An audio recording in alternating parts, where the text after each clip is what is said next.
Assalamualaikum warahmatullahi wabarakatuh. Perkenalkan, saya Fajar Hardiana dari Prodi Informatika 1 dengan NIM 105222036 akan mempresentasikan tentang hukum dan kebijakan teknologi dengan judul Pengantar Ilmu Hukum. Pertama, apa itu ilmu hukum? Ilmu hukum adalah ilmu pengetahuan yang objeknya hukum. Ilmu hukum sebagai ilmu yang punya objek hukum, menelaah hukum sebagai suatu gejala atau fenomena kehidupan manusia dimanapun di dunia ini, dari masa kapanpun. Maka, hukum dilihatnya sebagai fenomena universal. Dari pernyataan terakhir ini dapatlah dimengerti atau diketahui bahwa ilmu hukum berhubungan erat dengan sejarah. Seorang yang berkeinginan mengetahui hukum secara mendalam sangat perlu mempelajari hukum itu dari lahir, tumbuh dan berkembangnya dari masa ke masa, sehingga sejarah hukum besar perannya dalam hal tersebut. Selanjutnya, metode pendekatan. Dalam mempelajari ilmu hukum, kita dapat menggunakan metode seperti idealis, normatif, analitis, sosiologis, historis, sistematis, dan komparatif.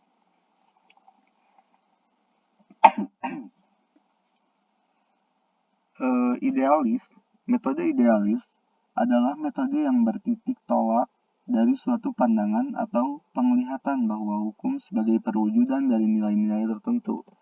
Nilai-nilai tertentu yang dimaksud adalah hukum adalah keadilan. Selanjutnya, metode normatif analitis adalah metode yang melihat hukum sebagai suatu sistem aturan yang abstrak. Metode ini melihat hukum sebagai lembaga yang benar-benar otonom dan dapat dibicarakan sebagai subjek tersendiri terlepas dari hal-hal lain yang berkaitan dengan peraturan-peraturan. Lalu, metode sosiologis adalah metode yang bertitik tolak dari pandangan yang melihat hukum sebagai alat untuk mengatur masyarakat. Perhatian metode ini adalah pada faktor kemasyarakatan yang mempengaruhi pembentukan, wujud, dan perkembangan hukum, serta efektivitas hukum itu sendiri dalam kehidupan masyarakat. Lalu, metode historis adalah metode yang mempelajari hukum dengan melihat sejarah hukum itu sendiri. Dengan menggunakan metode ini, orang yang mempelajari hukum dapat mengetahui bagaimana hukum yang berlaku di masa lampau dan di masa yang sekarang. Dapat mengetahui pula bagaimana perbedaan hukum yang berlaku di masa lampau dan di masa sekarang. Dari sejarah hukum, orang dapat mengetahui bagaimana lahir, berkembang, dan lenyapnya hukum, dan dapat melihat pula tentang perkembangan lembaga-lembaga hukum. Lalu metode sistematis adalah metode yang mempelajari hukum dengan cara melihat hukum sebagai suatu sistem yang terdiri atas berbagai subsistem, seperti hukum perdata, hukum pidana, hukum acara, hukum tata negara. Ilmu pengetahuan hukum yang melihat hukum dengan cara demikian ini dinamakan systematic reasoning. Lalu metode komparatif adalah metode yang mempelajari hukum dengan membandingkan antara tata hukum yang berlaku di suatu negara tertentu dengan tata hukum yang berlaku di negara lain di masa lampau dan sekarang ini. Dari perbandingan hukum tersebut dapat diketahui perbedaan atau persamaan antara tata hukum yang berlaku di negara yang satu dengan yang lain, baik yang berlaku di waktu lampau atau maupun di waktu sekarang. Selanjutnya, kaidah sosial. Kaidah sosial yang menjadi pedoman manusia berperilaku dalam masyarakat ada bermacam-macam. Macam-macam kaidah sosial itu adalah: yang pertama, kaidah agama, berhubungan dengan Tuhan. Yang kedua, kaidah kesusilaan dari hati nurani. Lalu kaidah kesopanan, kebiasaan masyarakat. Kaidah hukum dibuat dan dipaksa negara. Kaidah agama atau kaidah kepercayaan yaitu kaidah sosial yang asalnya dari Tuhan dan berisikan larangan-larangan, perintah, dan anjuran-anjuran. Kaidah ini merupakan tuntutan hidup manusia untuk menuju ke arah yang lebih baik dan benar. Kaidah agama mengatur tentang kewajiban-kewajiban manusia kepada Tuhan dan kepada diri sendiri. Kaidah kesusilaan adalah peraturan hidup yang berasal dari suara hati manusia. Suara hati manusia menentukan perbuatan mana yang baik dan perbuatan mana yang buruk. Oleh karena itu, kaidah kesusilaan bergantung pada setiap pribadi manusia. Kaidah kesopanan adalah peraturan hidup yang timbul dari pergaulan dalam masyarakat tertentu. Kaidah kesopanan dasarnya adalah kepantasan, kebiasaan, atau kepatutan yang berlaku dalam masyarakat. Terakhir, kaidah hukum. Kaidah hukum adalah peraturan yang dibuat atau yang dipositifkan secara resmi oleh penguasa masyarakat atau penguasa negara, mengikat setiap orang dan berlakunya dapat dipaksakan oleh aparat masyarakat atau aparat negara, sehingga berlakunya kaidah hukum dapat dipertahankan. Kaidah hukum ditujukan kepada sikap lahir manusia atau perbuatan konkret yang dilakukan oleh manusia. Lalu, tujuan dan fungsi hukum.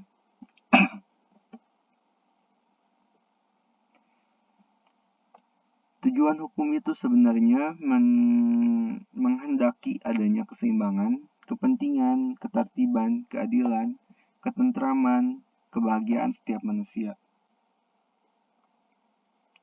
Dengan demikian, jelas bahwa yang dihendaki oleh hukum adalah agar kepentingan setiap orang baik secara individual maupun kelompok tidak diganggu oleh orang atau kelompok lain yang selalu menonjolkan kepentingan pribadinya atau kepentingan kelompoknya. Lalu fungsi hukum terdiri dari 4, yaitu ketertiban sosial, sarana pembangunan, alat kritik dan kontrol sosial, lalu penyelesaian konflik. Hukum berfungsi sebagai alat ketertiban dan keteraturan masyarakat. Lalu hukum juga berfungsi sebagai sarana dan untuk mewujudkan keadilan sosial lahir dan batin. Hukum berfungsi sebagai alat penggerak pembangunan karena ia mempunyai daya mengikat dan memaksa, dapat dimanfaatkan sebagai alat otoritas untuk mengarahkan masyarakat ke arah yang lebih maju. Hukum berfungsi juga sebagai alat kritik. Dan terakhir, hukum berfungsi sebagai sarana untuk menyelesaikan pertikaian. Lalu, subjek dan objek hukum. Subjek hukum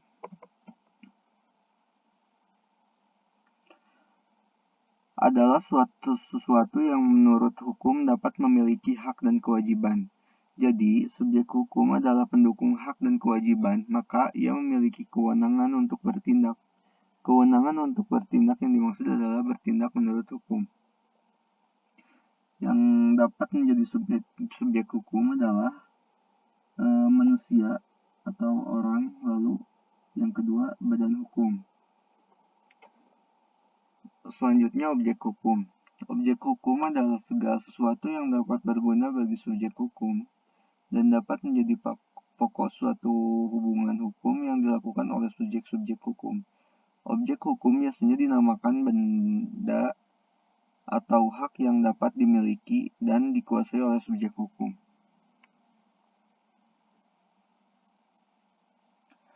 Menurut pasal 503 KUH Perdata, benda dibedakan jadi 2. Yang pertama, benda berwujud ialah segala sesuatu yang dapat dilihat dan diraba dengan indera manusia, contoh rumah, tanah, meja, kursi, dan sebagainya. Lalu yang kedua, benda tidak berwujud, yaitu semua hak, contoh hak cipta, hak atas merek, dan sebagainya.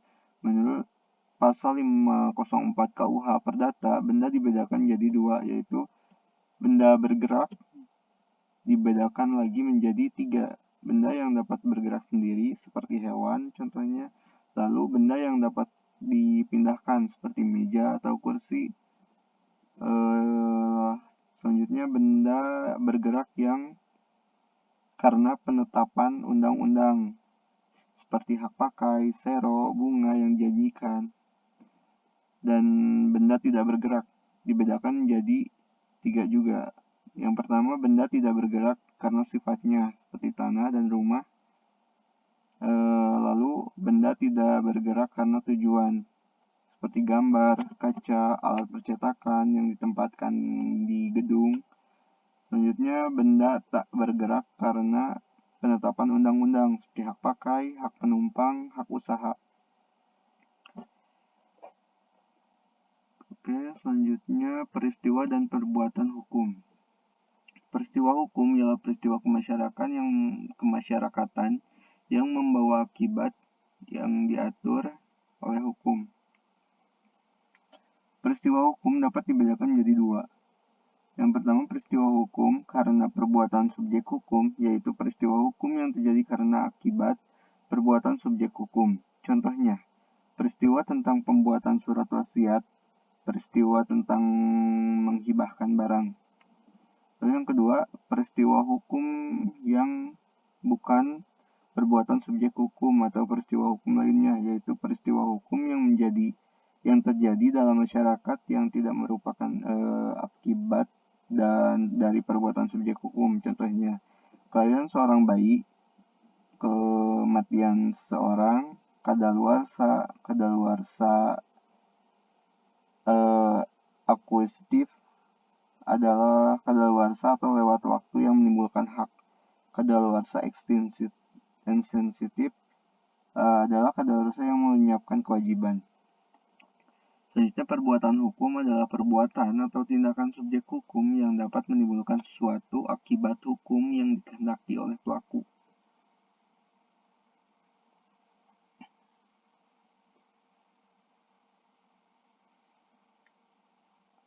Misalnya, tindakan subjek hukum dalam hal mengadakan perjanjian sewa-menyewa rumah. Perbuatan hukum dibedakan menjadi 3. Yang pertama, perbuatan hukum bersegi 1 atau sepihak. Yang kedua, perbuatan hukum bersegi 2 atau timbal balik. Yang ketiga, perbuatan hukum bersegi banyak. Selanjutnya, peranan hukum. Hukum mempunyai peranan sangat besar dalam pergaulan hidup di tengah-tengah masyarakat. Peranan hukum yang besar itu dapat kita lihat dari ketertiban, ketentraman, dan tidak terjadinya ketegangan di dalam masyarakat. Karena hukum mengatur, menentukan hak dan kewajiban serta melindungi kepentingan individu dan kepentingan sosial. J.F. Glastra van Lent mengatakan bahwa menjalankan peranan hukum mempunyai fungsi yang sangat penting, yaitu menertibkan masyarakat dan pengaturan pergaulan hidup, menyelesaikan pertikaian, memelihara dan mempertahankan tata tertib dan aturan-aturan jika perlu dengan kekerasan, memelihara dan mempertahankan hal tersebut, mengubah tata tertib dan aturan-aturan dalam rangka penyesuaian dengan kebutuhan masyarakat, lalu memenuhi ketentuan keadilan dan kepastian hukum dengan cara merealisir fungsi-fungsi di atas. Jadi hukum harus mampu mewujudkan tentang keadilan, kegunaannya bagi kepentingan sosial, dan kepastian hukum yang umum sifatnya. Kesimpulannya, ilmu hukum merupakan dasar untuk memahami hukum sebagai bagian penting dari kehidupan manusia. Dengan berbagai metode pendekatan, hukum dipelajari sebagai alat untuk mencapai keadilan, ketertiban, dan keseimbangan sosial. Sekian dari saya, terima kasih. Wassalamualaikum warahmatullahi wabarakatuh.